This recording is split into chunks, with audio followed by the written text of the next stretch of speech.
Buenas tardes, colegas, respetable audiencia. Los saluda la ingeniera Carmen Cruz, secretaria de la Junta Directiva del Capítulo de Ingeniería Química, y nos complacemos en presentar al ingeniero CID Julio César Rodríguez Valencia, quien nos brindará la conferencia Tratamiento de aguas residuales en la industria farmacéutica, experiencias y soluciones. El ingeniero CID Julio César Rodríguez Valencia es ingeniero químico graduado en la Universidad Nacional de Ingeniería y cuenta con una maestría en tratamiento de aguas y reuso de desechos por la Universidad de Ingeniería.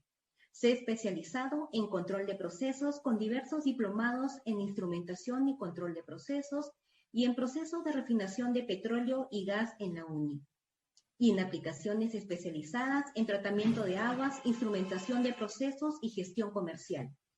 El ingeniero Julio Rodríguez tiene 20 años de experiencia profesional con especialización en tratamiento de aguas, instrumentación de procesos y gestión comercial, y ha estado al frente de la gerencia de ventas en Wilfinger Water Technology, consultor técnico comercial en Siemens Water Technology, consultor senior en instrumentación analítica Yokogawa, y actualmente es el gerente de ventas de la empresa DAS Experto Ambiental. Con ustedes, el ingeniero Julio César Rodríguez Valencia. Ya, al tema, primeramente agradecerle al capítulo por la invitación. Es la segunda oportunidad que tenemos de participar, igual que el año pasado que hicimos una presentación de control de procesos. Bueno, ya me presentaron. Este es el tema que vamos a tratar. Si bien estamos hablando del tratamiento del aguas residuales en la industria farmacéutica, lo vamos a ir descentrando poco a poco para entender cómo es que se forman los efluentes en la industria farmacéutica, cuál es la realidad en Perú, porque también una cosa son los efluentes en los grandes países productores, y otros aquí a nivel nacional, ¿no? Luego lo que vamos a tocar es el tema de la información básica que necesitamos para empezar el proyecto, cómo hacer los monitoreos, etcétera. Gracias. Y luego vamos a tratar el tema de las experiencias locales. Y finalmente con las conclusiones, ¿no? Bueno, vamos a hablar rápido de DAS. DAS es una empresa alemana con oficinas en Lima, Estados Unidos y Argentina, y Alemania y Asia, ¿no? Tenemos instalaciones en varios países del mundo. Nosotros atendemos el mercado en general, industrial, textiles, farmacéuticas, todas papeleras. En el caso de la industria farmacéutica, primero, como les decía, hay que entender cómo es que se generan los efluentes, ¿no? Para eso hay que entender también en las plantas industriales, cómo es que utilizamos el agua. El agua la utilizamos como parte de la producción, como producto. El agua la necesitamos también para calentar y la necesitamos llevar como vapor. Igualmente, el agua que va calentándose en el proceso, hay que enfriarla también para volver a reusarla, a recircularla en ciertos puntos. En las torres de enfriamiento, también necesitamos agua para la limpieza y líneas de producción. En el caso de la línea farmacéutica hay muchos productos por lotes, mucho batch, así que hay que limpiar cada cierto tiempo. Entonces se necesita agua limpia, en muchos casos agua caliente, y aparte de otros productos químicos de limpieza propios, ¿no? Para ello, nosotros necesitamos tratar el agua de pozo o de río, o el que tengamos disponible, y pasarlos por procesos normalmente de ósmosis inversa, ¿no? Y otros más avanzados, inclusive con electrodialización, ¿no? ¿Por qué? Porque la industria farmacéutica necesita agua de alta pureza, ¿no? En varios grados inclusive, ¿no? Por los propios producción que tienen y las diluciones que hacen, ¿no? Para su fabricación. Producto de esto se generan las aguas residuales, ¿no?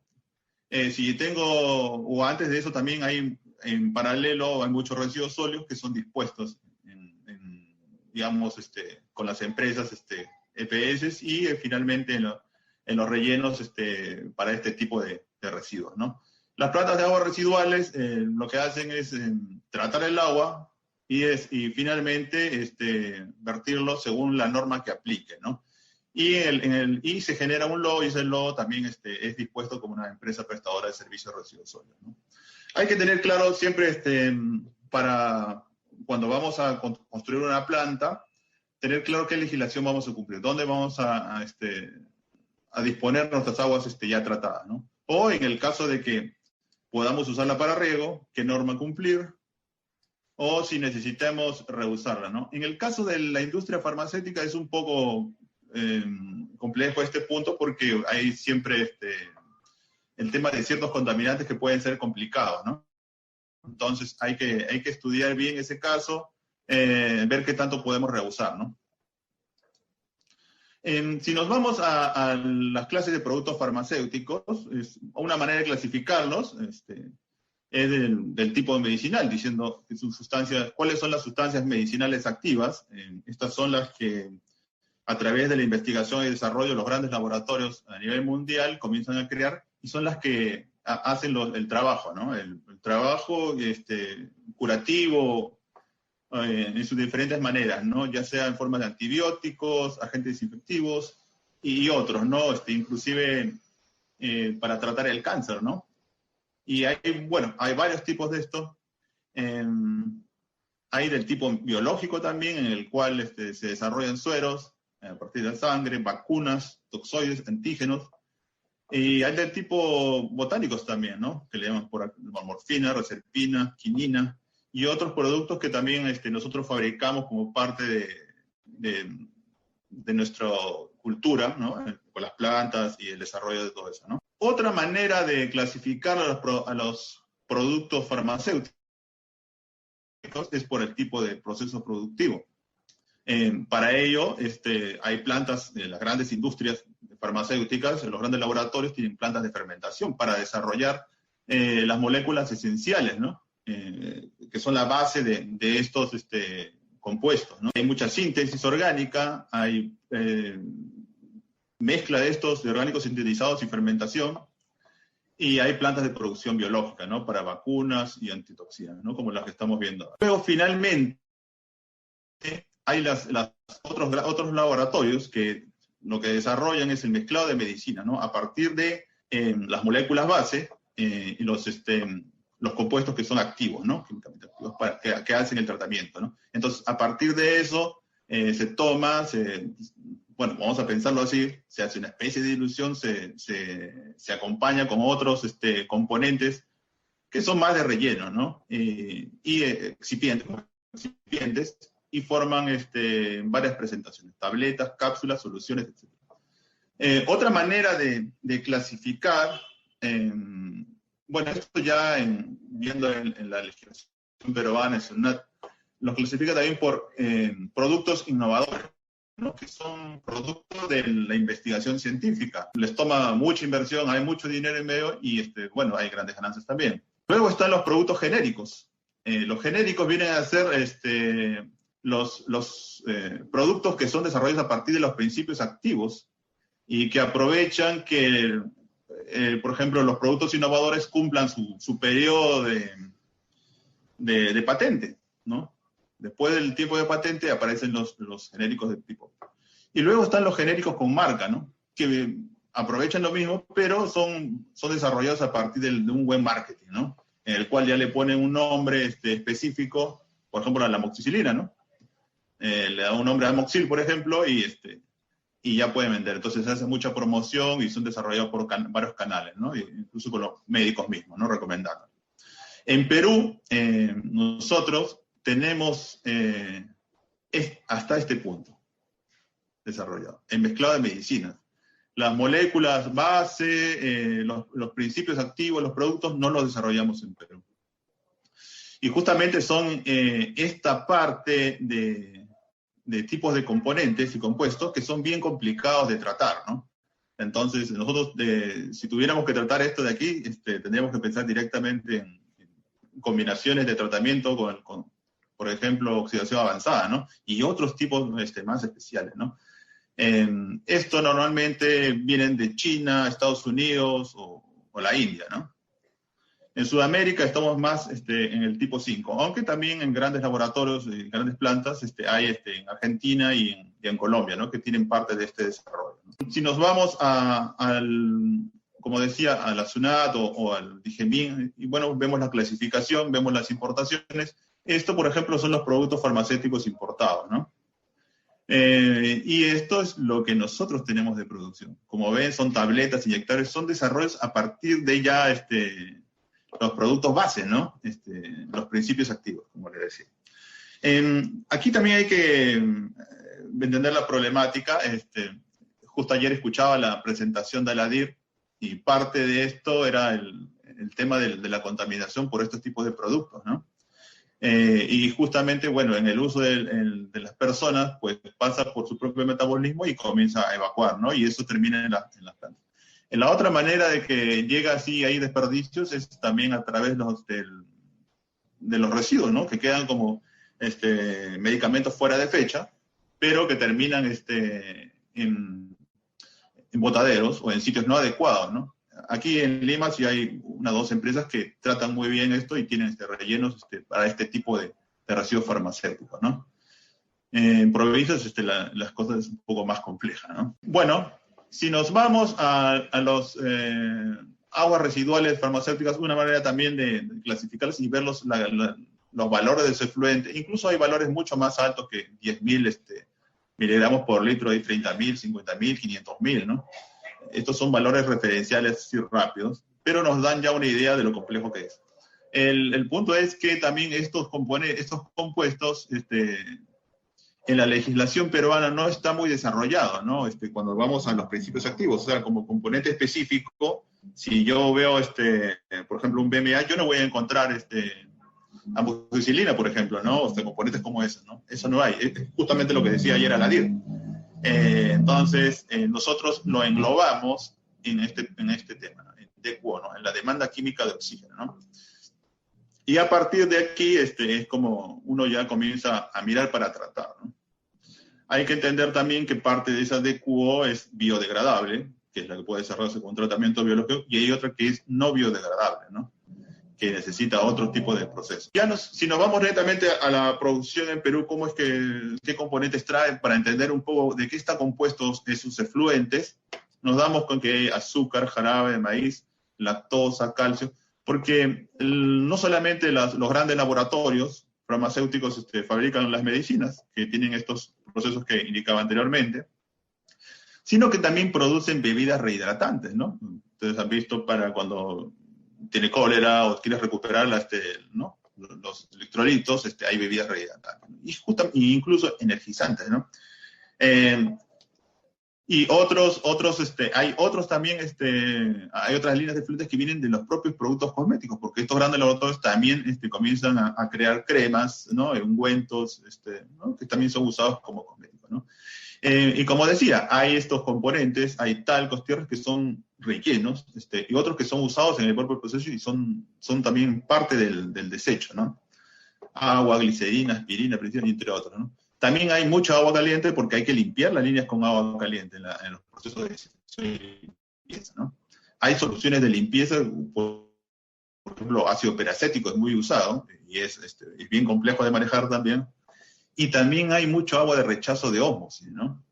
Eso es también interesante porque justo en muchas empresas locales combinan los efluentes y terminan echando a este efluente de agua de rechazo con alta carga de sólidos disueltos al efluente y inhibe las bacterias y puede tener problemas, ¿no? En el tratamiento, ¿no? Y todos esos procesos, toda esa generación a partir de estos procesos de producción locales forman las aguas residuales, ¿no? Si tuviéramos los compuestos activos o los compuestos activos que les mencionaba anteriormente en gran escala, producto de una alta producción, pues tendríamos mayor complicación acá en el efluente. En Perú, lamentablemente, no las tenemos. Ahí también hay todo un tema político en el desarrollo, en el tema de desarrollo de productos, ¿no? En la farmacéutica peruana, ¿no? Con leyes, con todo, pero bueno, ese es otro tema. Bueno, entonces, si me pongo a pensar en una planta de tratamiento de aguas residuales, de la industria farmacéutica en este caso, yo fabrico mis cápsulas, mis bebidas rehidratantes, y entonces tengo efluentes. Normalmente las empresas farmacéuticas incluso exportan a países de la región, y también tienen que cumplir certificaciones, ¿no? Entonces, como parte de eso también está el tema de tratar las aguas. Entonces, aquí tiene que ser muy fino el tratamiento y cumplir la base, ¿no? ¿Qué es lo que hay que hacer? ¿Cómo empezar? Para tratar el agua residual, lo primero que tienes que ver es a qué legislación ¿cuál es mi objetivo, ¿no? ¿Qué legislación voy a cumplir? Les cuento que la mayoría de empresas farmacéuticas, los grandes laboratorios, están en Lima, ¿no? Y salvo uno que está en Arequipa, el resto están en Lima y se acogen mucho a esta normativa, los BMA, los valores máximos admisibles, ¿no? Que podríamos pensar, pero si tuviéramos que descargar un cuerpo receptor. En el caso de la mayoría de laboratorios, en San Carlos. Y justamente también ellos se centralizan mucho en Lima porque se necesita mucho personal especializado, ¿no? Mucha dinámica, entonces es mejor tenerlo acá en Lima, ¿no? Para ellos. Luego, el otro objetivo fundamental para diseñar una planta de tratamientos, mirando esto, es hacer los análisis, ¿no? Hacer un monitoreo. Entonces hay que evaluar la calidad del agua residual con la que contamos. Esto es hacer análisis. Un punto de partida de los análisis es los valores de los BMA. Eso es lo primero que tengo que mirar porque eso es lo que tengo que cumplir. Sin embargo, hay otros valores que también hay que estar revisando, ¿no? Otros tipos de parámetros, más allá de DQO, DBO, sólidos suspendidos, si DBO recalcitrante, DBO biodegradable y todo eso, hay que ver también otros metales pesados y otros propios componentes que son parte de la producción de los productos que desarrollamos, ¿no? Porque más allá de que esos productos puedan estar medidos, también influyen en la eficiencia de la planta de tratamiento que voy a construir, ¿no? Entonces, todo eso hay que tenerlo en cuenta. Hay que desarrollar programas de monitoreo, entendiendo los primeros valores ¿no? de calidad de agua que tenemos, cómo varía estos parámetros en la emisión de nuestros efluentes, si tiene picos o no tiene picos. Entonces nosotros tenemos que programar una semana de monitoreo, 2 semanas, 3 semanas, hasta un mes de monitoreo, y en algunos casos incluso más, para entender cómo son estas variaciones de las concentraciones de estos parámetros, ¿no? Y con eso ya, digamos, sesgarlo y tenerlo, digamos, medido para las contenciones y los cálculos posteriores, ¿no? El otro punto importante cuando yo hago un monitoreo es también medir los caudales. Una de las fallas principales también que hay es que solo damos un caudal puntual y nos olvidamos de las variaciones, porque también varían mucho los caudales de acuerdo a la producción, y en el caso de la industria farmacéutica es una industria batch, entonces tiene muchos productos con mucha variación de componentes. Entonces los picos de caudales también es importante porque tiene que ver con la carga, ¿no?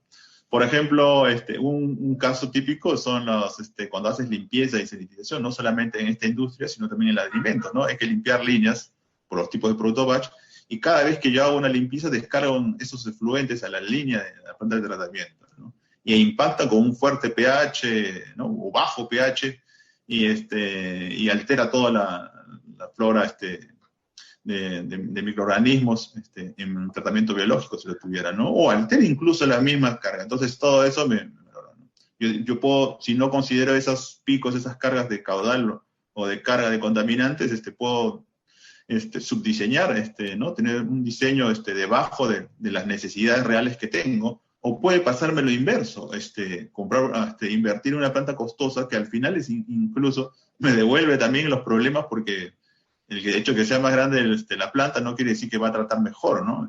Hay muchos gastos de energía y se hacen ineficientes.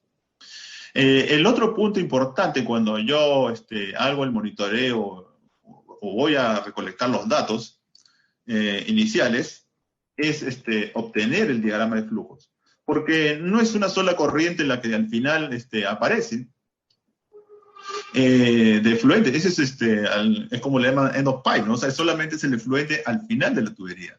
Pero ese efluente que sale y descarga el alcantarillado o va a la planta es un cúmulo de varios efluentes, de varios subefluentes, de varias líneas, ¿no? Entonces, esas líneas tienen que ser identificadas también y monitoreadas. ¿Por qué? Porque puede pasar que una de esas no tenga gran contaminación y cumple, y otra pueda tener la carga fuerte, entonces, y esa necesita un tratamiento específico, que si los mezclo, más allá de diluir, con suerte, puedes estar creando un efluente mucho más grande y mucho más complejo y mucho más costoso de tratar, ¿no? Puede pasar que inclusive sean corrientes mínimas en ciertos casos, con alta concentración, que incluso pueden ser valores bajos que te pide la legislación, pero que puedes separarlos y encapsularlos y disponerlos de una manera, ¿no? Y te ahorras mucho dinero. Otros puntos también es elaborar un esquema de muestreo, bueno, lo que comentaba, es identificar para tratar. Otro punto también importante es hacer el balance de flujos, ¿no? Porque también se puede, y materiales para cambiar ciertos, por ejemplo, uno de los problemas grandes también acá en la industria es que hay mucho sulfato en las aguas residuales, ¿no? Que también inhibe el biológico y trae otros problemas en la descarga, y sí está normado, pero es por el uso mucho también de ácido sulfúrico, ¿no? Si tienes la oportunidad de cambiarlo por otro ácido tipo fosfórico o otro diferente que no te cause esa generación de sulfatos, pues te ahorras un problema muy grande, ¿no? Y sobre todo costo, ¿no? Y luego de esto, consolidar los datos y generar los datos relevantes, ¿no? Como un informe consolidado, ¿no?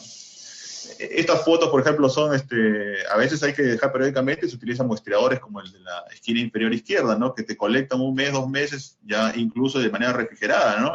Te colectan, te hacen muestras compósito, que son ¿no? Que son de las mejor, porque es como que te mezclaran de varias horas durante el día, y eso te ayuda también a tener una idea de cómo sería el efluente consolidado, ¿no? Pensando en la homogenización de tu efluente posterior. Las otras fotos, por ejemplo, son de medición de caudal en canales abiertos. Pues a veces dicen, oye, pero ¿cómo lo va a medir mi canal abierto? ¿O por qué no lo miro a tu? Bueno, a veces no se puede, vienen canales así de esto, ¿no? Entonces hay equipos especiales que miden la distancia que hay, no la altura, ven la estructura hidráulica que es pareja, y con una tecnología tipo radar u otra, miden la velocidad, ¿no? Hacen el algoritmo área por velocidad a partir de la altura con las dimensiones y te sacan el caudal. En otros casos simplemente midiendo la altura, pero en una estructura hidráulica, ¿no? Que ya tiene un algoritmo, toda una ciencia, una matemática acá, cuyo algoritmo se coloca acá con ciertos valores de la propia estructura hidráulica, y a partir de solamente la altura te saca el caudal, ¿no? Y sigo incidiendo en este tema de los valores previos, de cómo se mide, porque es justamente el corazón de cómo resolver los problemas, ¿no? Y esto pasa mucho en la industria farmacéutica, ¿no? Decíamos, por ejemplo, que si teníamos compuestos complejos, ingredientes activos, como le decía, con DQO, carga orgánica, o DQO, perdón, demanda química de oxígeno, recalcitrante o no biodegradable, pues iba a tener problemas. En el caso peruano hay muchos que son biodegradables, pero también hay que tener, no basta con ver la relación DQ entre DBO, que sea alrededor de 2, para decir mi compuesto es biodegradable. Ese es un gran error, y sucede mucho en muchas plantas que han trabajado sobre eso y pensando que es biodegradable. ¿Por qué? Porque ponte que sea 4000 de DQO y tengas 2000 de DBO y sale 2, que bien, pero parte de esa DQO que te sobra, esos 2000, terminan siendo la mitad o 1500 en DQO no biodegradable, y solo degradaste 500 y te sigues preguntando y sigues preguntándote por qué no llego a cumplir la norma, ¿no? Si estoy tratando bien esa ecuación simple me decía que era mayor de 2, ¿no? Mi relación DQO-DBO, ¿no? Es justo por esto, porque no hiciste esta prueba. Hay que identificar qué parte es no biodegradable, qué parte es biodegradable, qué parte es recalcitrante, ¿no? Y se hacen ensayos como esto, ¿no? También llamados cosas como respirometría, ¿no? Y ahí se evalúa y se consigue. Se hacen estas curvas. Por ejemplo, en esta curva tienes una DQO de 2396. Ves que has empezado el día 4 o 5 y al día 16 tienes 1720. Oye, pero dices, entonces voy a diseñar, mi tanque tiene que tener un tiempo de reacción de varios días, me dice, ¿no? Y recién acá voy a tener los valores que me interesan, menos de 1000, ¿no? No, lo que tienes que ver en este tipo de cosas es que este es el tiempo también que le toma a la bacteria acomodarse, hasta que ya está, digamos que ya están las bacterias que tú necesitas, la familia de bacterias que tú necesitas, y a partir de aquí es cuando se considera la curva. Y ese tiempo de acá es el que se toma en consideración a la hora de diseñar tu planta de tratamiento biológico, ¿no? En el caso de que sea biológico, ¿no? Para eso sirven estos ensayos que son muy valiosos, ¿no? Con esto te resuelve mucho tema. Otro punto importante también cuando tengo efluentes así variables es tener una compensación, homogeneizar el efluente. O sea, es decir, colocarlo en un tanque antes de que pase por el resto de tratamientos, luego de separarle los sólidos finos, gruesos, y permanecerlo ahí varias horas. ¿Por qué? Porque la carga contaminante puede venir alta o puede venir con picos bajos, y al final yo lo que necesito es diseñar con unos valores que se ajusten a ambos. Entonces, cuando yo meto todos estos valores dentro del tanque de homogenización que tiene una cantidad de horas, puede venir media hora de carga alta, pero la siguiente viene carga baja, y así se van promediando y te sale un promedio, y en base a ese tiempo que tú calculas y ese volumen, tú puedes compensar y hacer que las variaciones luego en los tratamientos posteriores, como por ejemplo un tratamiento biológico, sean mucho más manejables, no incrementar el tamaño de la planta. Entonces, si alguna vez tienes que tratar tus aguas residuales, vas a hacer tu proyecto, nunca olvides de colocarle un tanque de homogenización. El no colocarle es un gran problema, ¿no? Yo he visto casos en los que han construido plantas muy bonitas, pero no consideraron el tanque de homogenización para ahorrarle los costos, o el cliente ahorrarse los costos, ¿no? O construyeron un tanque muy pequeño, simplemente el tanque de recepción de efluente, y ahí no. Entonces ese es un gran problema, siempre tiene que haber. Y bueno, ahí se va compensando ya sea por flujo o por carga de contaminante, ¿no? Otro problema importante que hay en el agua residual, y esto también en la industria farmacéutica, es el tratamiento de las aguas en la temperatura, ¿no? Y pasa también en otros tipos de procesos en alimentos. El agua sale a 55, tiene mucha carga, es biodegradable, trato biológicamente, pero no funciona. ¿Por qué? Vinieron a temperaturas mayores a 35, 38 grados, y eso es muy complicado para un tratamiento biológico, ¿no? Entonces, se necesita un intercambiador de calor. Yo podría pensar, bueno, algunos han pensado en colocar un chiller o un intercambiador de placas y tubos, pero tú estás colocando aguas residuales, no estás colocando un agua limpia o un fluido limpio.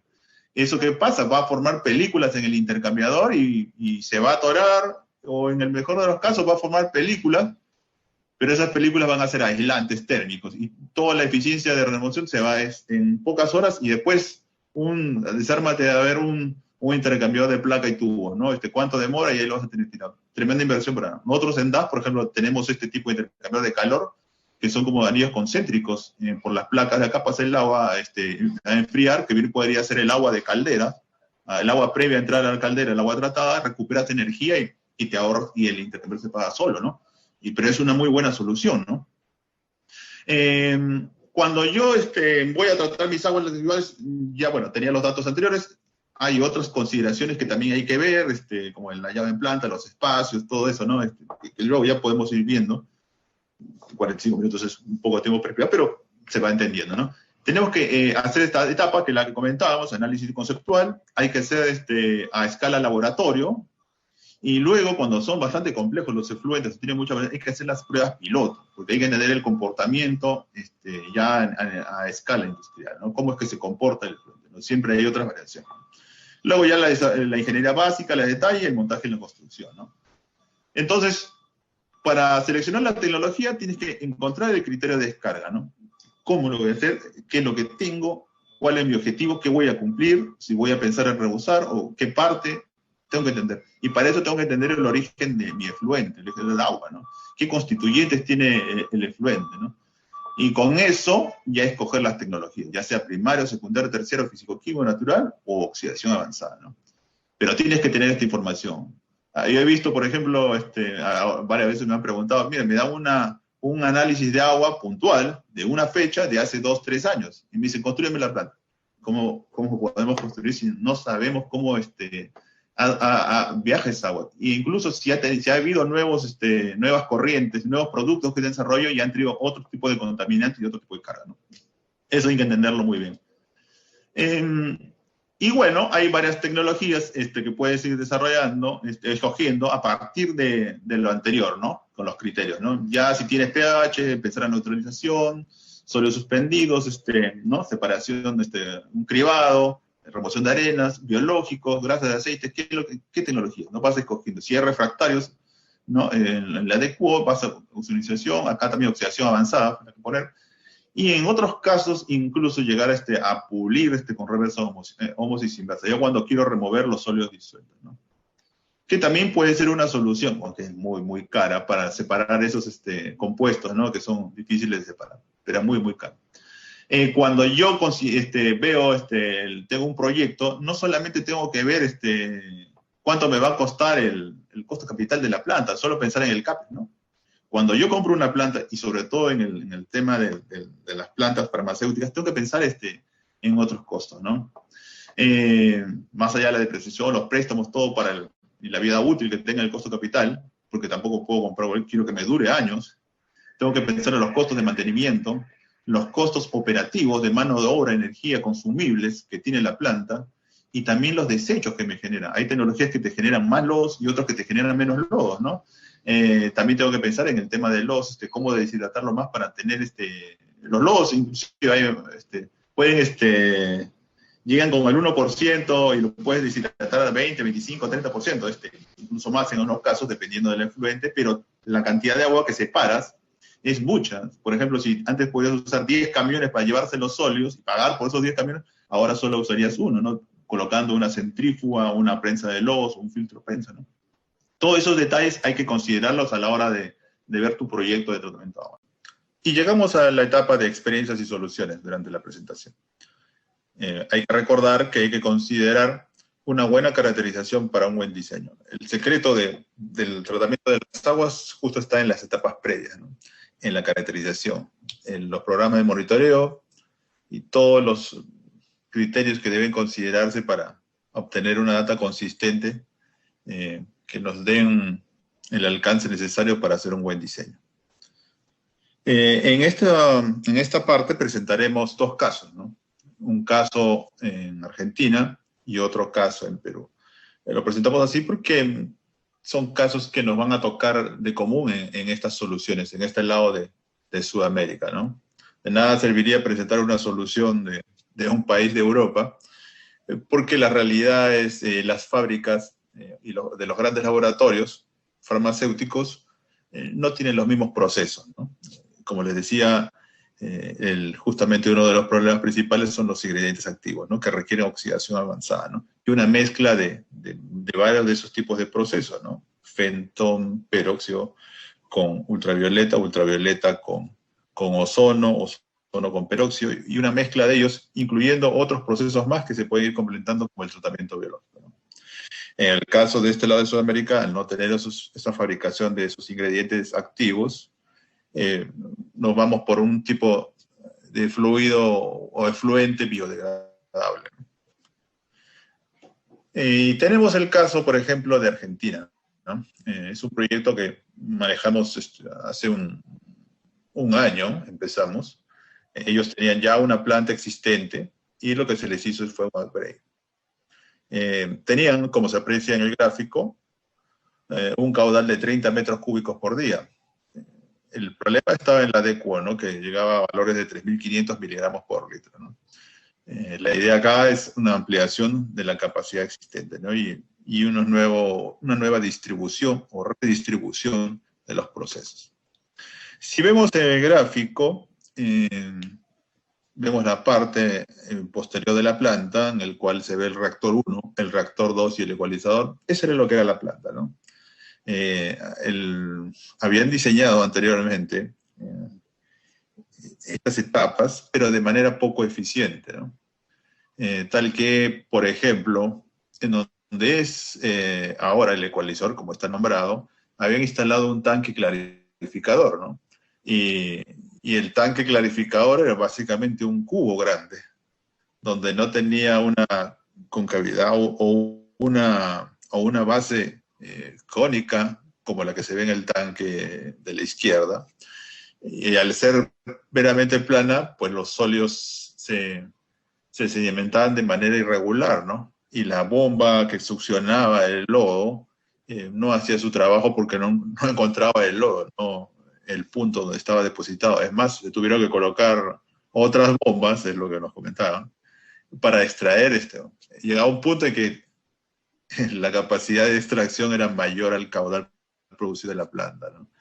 Y al quedarse los lodos en la parte inferior del tanque, pues comenzaban a producir reacciones anaerobias incluso llegando a flotar. Y cuando había la separación del agua clarificada, pues arrastraba a esos sólidos flotantes y pues causaba, como ya, malestar, ¿no? Y no había por sí un buen tratamiento. Había que corregir eso. Y para ello se redistribuyó la planta, ¿no? Este reactor biológico tiene 2 etapas, y seguía con el reactor 1 y 2, con aireadores superficiales.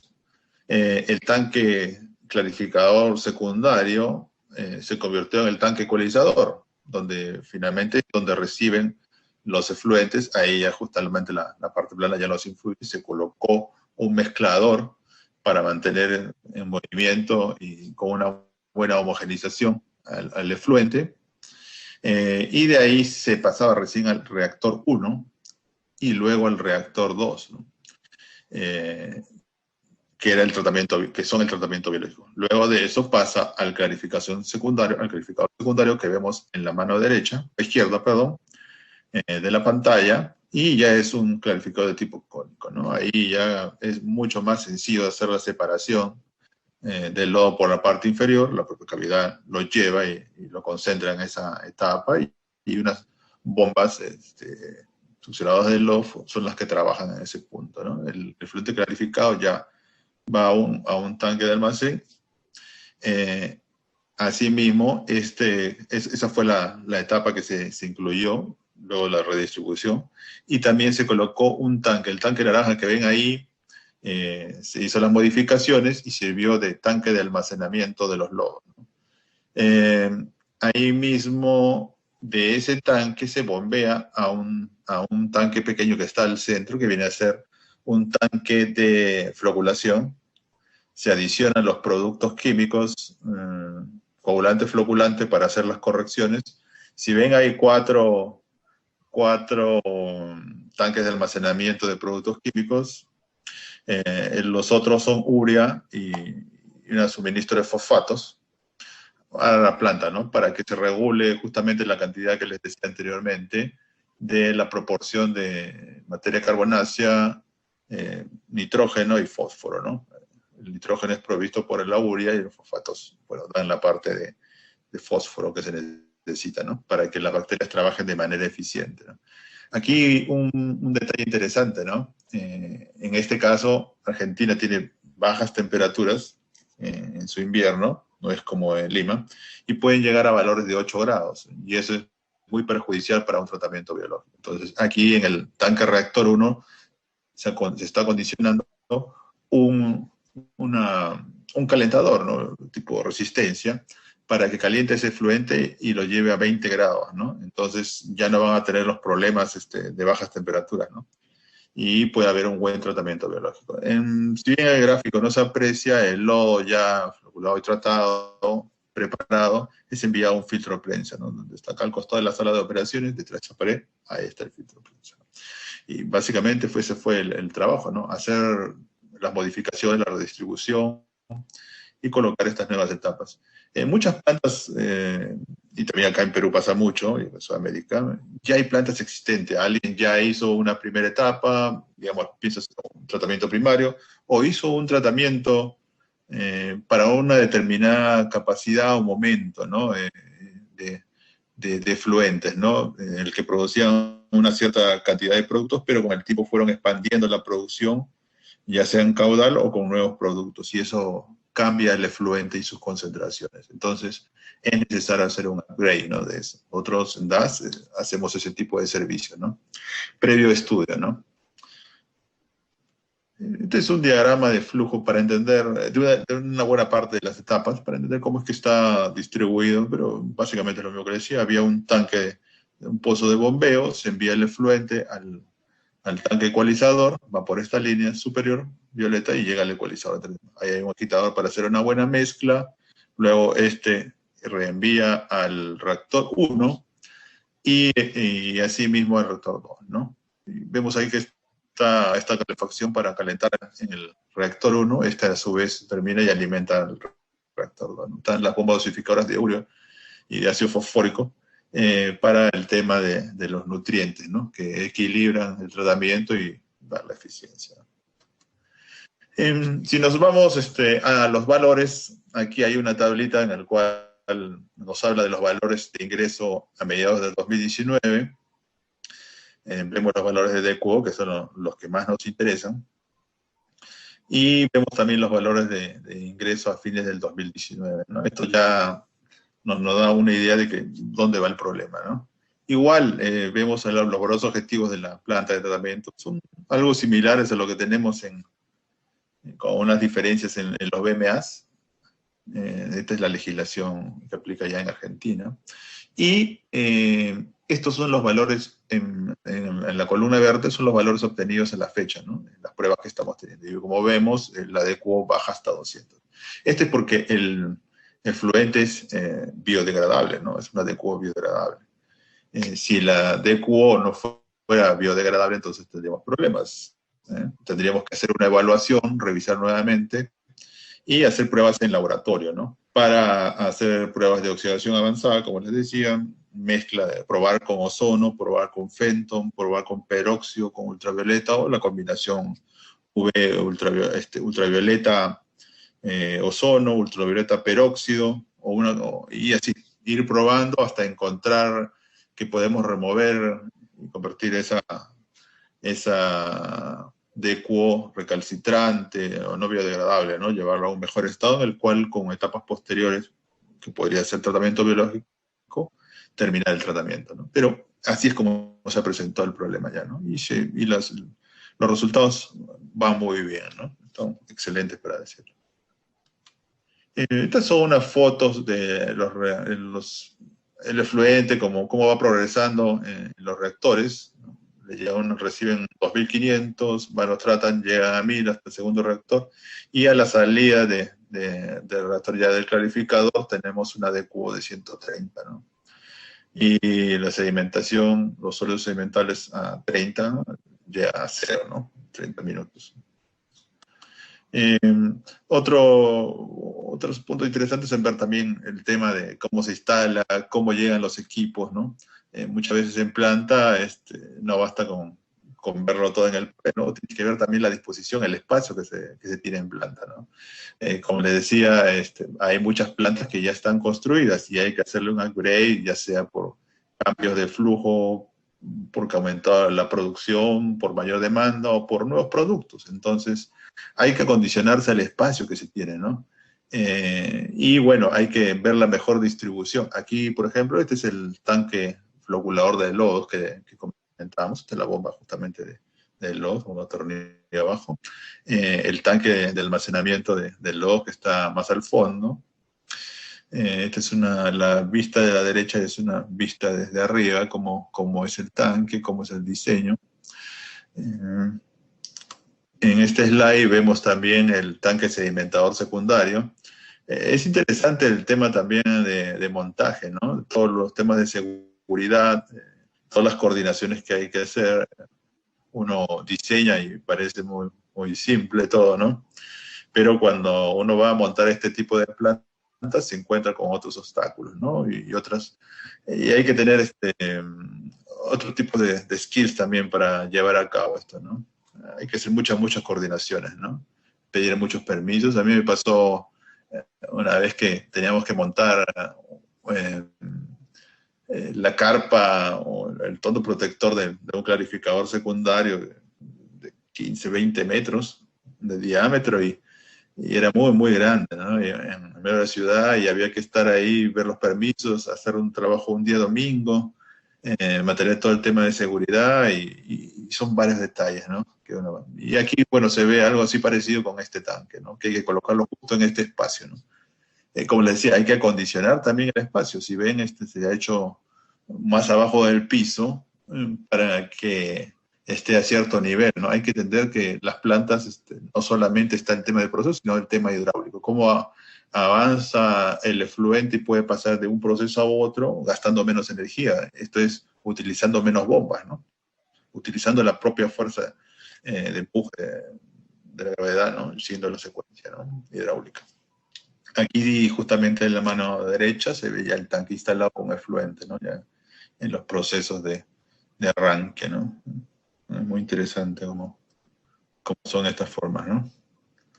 Y este es otro elemento, ¿no? Nosotros en una de las slides iniciales comentábamos acerca del problema de la temperatura, ¿no? Acá en Perú ocurre el problema de las temperaturas altas de los efluentes, que te pueden llegar a 35, 40, 45, 50 y más. Y nosotros necesitamos intercambiadores especiales para tratar o enfriar esas aguas y llevarlas a valores menores a 35, que son ya más viables para los procesos biológicos, o incluso a valores de 30 como máximo para temas de flotación, en donde valores mayores de 30 grados ya complican los mismos procesos físicos, ¿no? Que suceden en los mismos fenómenos físicos.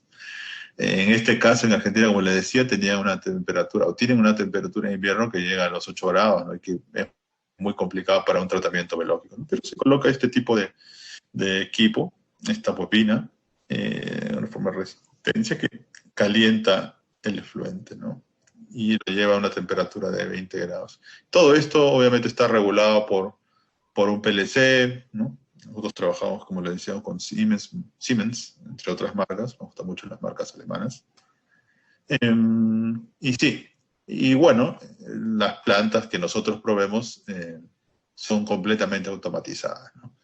Esto en tiempos de pandemia es muy útil, porque estas plantas, por ejemplo, no necesitan un operador, ¿no? Basta una persona que venga cada cierto tiempo a reponer los productos químicos que falten, que pueden ser visualizados en pantallas como esta, o que reciba una especie de alarma, ya sea en su computadora o en su celular, ¿no? Porque también estas pantallas se pueden ver en celular, se programan, y todas las señales donde estés puedes verla. Entonces tu planta, cualquier falla, cualquier mejora que requiera, ahí se puede visualizar, ¿no?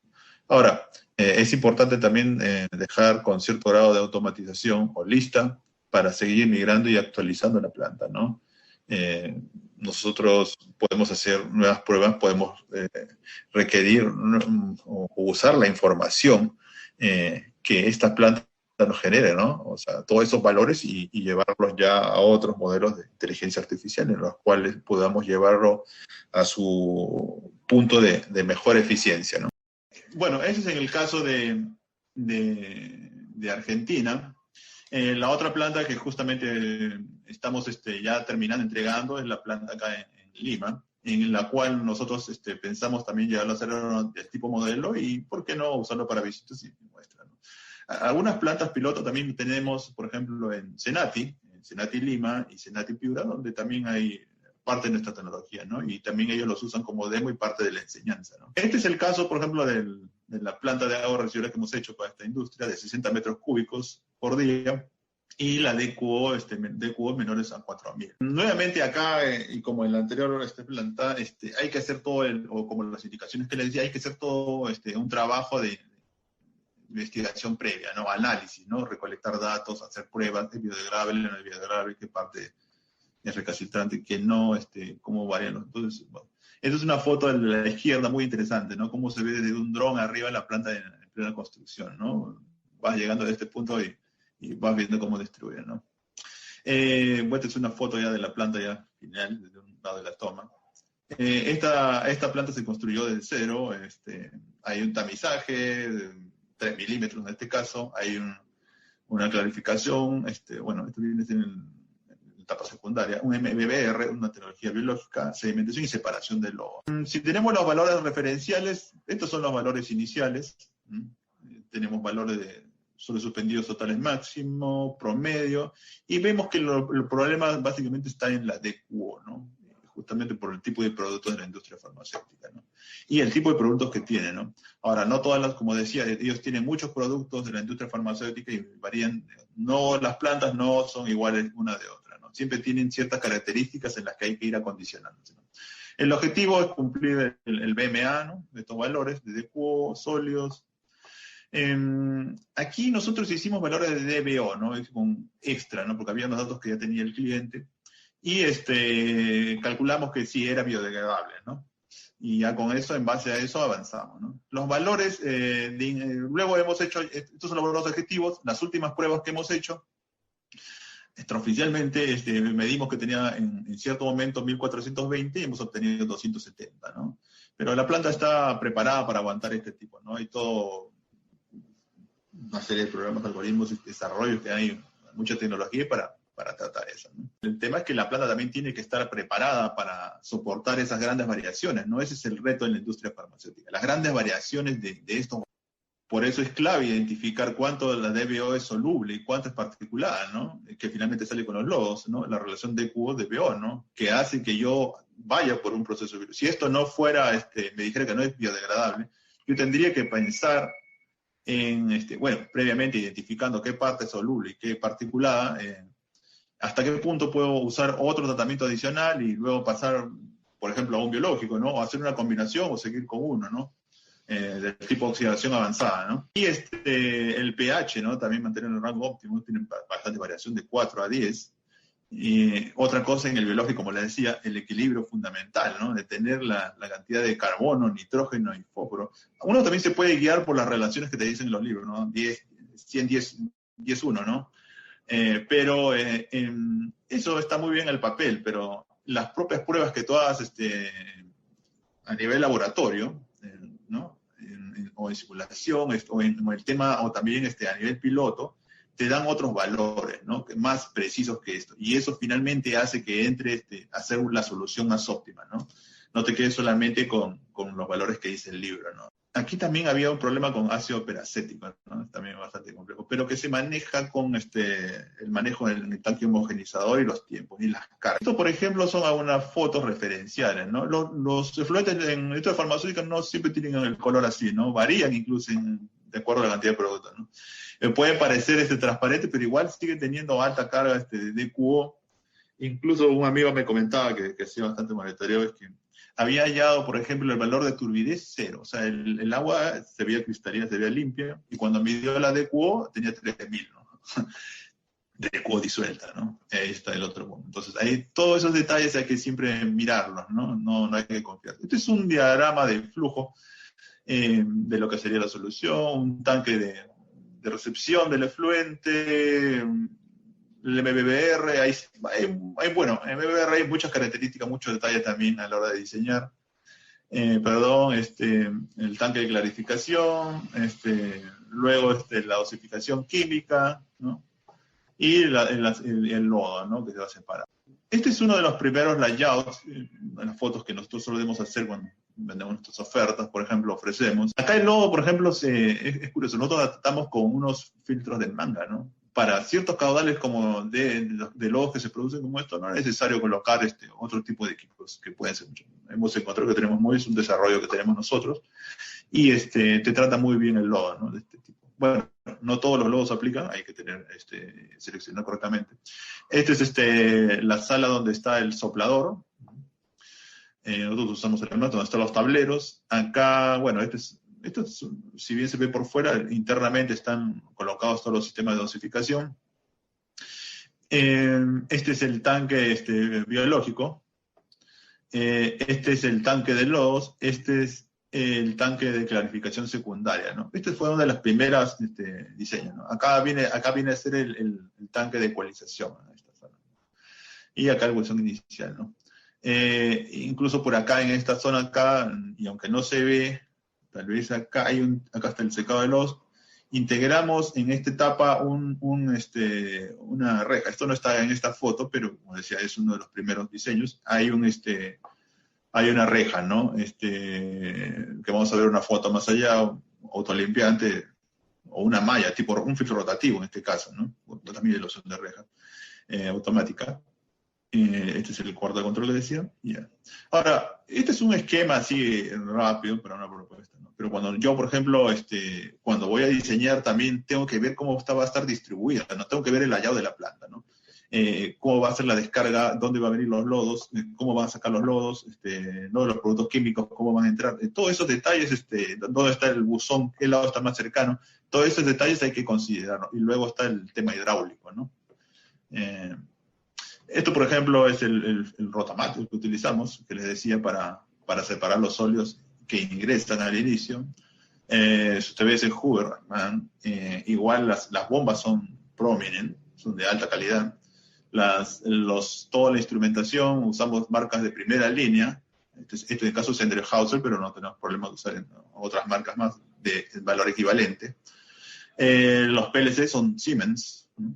Todo de primera línea, un 1200, que nos va a permitir otro tipo de desarrollos y otro tipo de ¿no? desarrollos posteriores en automatización y industria 4.0, que está planificado así, ¿no? Con los variadores y todo, ¿no? Esta ya es la planta final, como ha quedado, que está yo con mi colega, que maneja en planta, y es así como queda la planta, ¿no? Bueno, si ven acá, el logo es la mascota de la empresa. Las conclusiones. Como les decía, las farmacéuticas tienen efluente muy variable, ¿no? Debido a toda esa variedad de productos que tienen, ¿no? Con distintas características, ¿no? Como les decía, algunas plantas procesan también, fabrican, artículos no necesariamente farmacéuticos o que son complementarios de belleza, qué sé yo, o bebidas también, ¿no? Rehidratantes, y eso hace otras características. Otro también es que utiliza mucha agua caliente, ¿no? Y otros productos químicos para la limpieza, de acuerdo a los procesos que tienen, ¿no? Eso hay que tenerlo claro, ¿no? Es bastante retador, ¿no? No es una solución simple, es bastante retador. Hay proyectos donde también, o hay efluentes, o hay clientes que mezclan estos efluentes domésticos más industriales. También existe, ¿no? O sea, en todos los laboratorios, ¿no? Y eso, muy a pesar de que puedes decir, mira, más carga orgánica y va a ser más fácil, no, más bien trae otras complicaciones adicionales, ¿no? O hay otros factores ahí. Como decía, es factible los procesos biológicos. Si yo me voy a la bibliografía o veo las grandes revistas, los grandes artículos en la industria farmacéutica, lo primero que voy a notar es todo referente a oxidación avanzada, o oxidación avanzada electroquímica, que también hay, ¿no? Y desarrollos propios particulares, ¿no? Pero, bueno, esa es la realidad de los grandes países, ¿no? De los fabricantes de la materia prima, ¿no? De los ingredientes activos, que sí, tienen ingredientes muy complejos, tienen procesos muy complejos, es todo un mundo, ¿no? Yo me he pasado también leyendo bastante de esto, y tiene su complejidad. Pero acá, nosotros, por ejemplo, en el caso de nosotros, tenemos la legislación con el BMA, ¿no? Que con el tratamiento biológico, en casos como lo que hemos tratado, nos permiten llegar a esos valores, ¿no? De DQO, DBO, sólidos suspendidos, que son los óptimos para este tipo de procesos, ¿no? Sin embargo, si hubiera que llegar a otros, productos, ya tendríamos que pensar en oxidación avanzada, ¿no? Si yo me voy a la bibliografía o veo las grandes revistas, los grandes artículos en la industria farmacéutica, lo primero que voy a notar es todo referente a oxidación avanzada, o oxidación avanzada electroquímica, que también hay, ¿no? Y desarrollos propios particulares, ¿no? Pero, bueno, esa es la realidad de los grandes países, ¿no? De los fabricantes de la materia prima, ¿no? De los ingredientes activos, que sí, tienen ingredientes muy complejos, tienen procesos muy complejos, es todo un mundo, ¿no? Yo me he pasado también leyendo bastante de esto, y tiene su complejidad. Pero acá, nosotros, por ejemplo, en el caso de nosotros, tenemos la legislación con el BMA, ¿no? Que con el tratamiento biológico, en casos como lo que hemos tratado, nos permiten llegar a esos valores, ¿no? De DQO, DBO, sólidos suspendidos, que son los óptimos para este tipo de procesos, ¿no? Sin embargo, si hubiera que llegar a otros productos, ya tendríamos que pensar en oxidación avanzada, ¿no? Como vimos, también nosotros implementamos mucho control de procesos y es algo bastante necesario, ¿no? Bueno, no te imaginas la industria farmacéutica, todos los cuidados que tienen, ¿no? Entonces, la planta no debe ser un dolor de cabeza para la producción, sobre todo porque en muchas de la industria farmacéutica el tema espacio también es un problema, ¿no? Entonces, tú tienes que tener bien controlada tu planta, ¿no? No puedes tener una planta con lo básico de instrumentación o mediciones manuales, ¿no? Ahí no vale, tu planta tiene que ser automática. Porque si hubiera un rebase, un foco de contaminación, ¿no? O luego que se sale de la planta, o otros compuestos que no deberían estar ya en el patio como parte de no una buena operación, vas a tener problemas. Y se va a ver muy mal, ¿no? O sea, se va a ver muy, muy mal. Entonces, y bueno, en los tiempos de pandemia también, ¿no? La asistencia, ¿no? Que debe darse. Otros problemas, hay que ver también el tema de ósmosis. Cuando tienes ósmosis también hay bastante carga de conductividad, eso hay que tenerlo en cuenta, aunque las bacterias se suelen adaptar, ¿no? El otro punto es la presencia de desinfectantes que pueden llegar a ser perjudiciales, pero hay que saber programarse, ubicar, medir, ¿no? miden los tiempos que tienen para poder hacer los ajustes necesarios en el diseño, ¿no? Y hay que hacer pruebas. Sobre todo aquí hay que hacer pruebas y más pruebas como las que he dicho, ¿no? Bueno, esa sería mi presentación.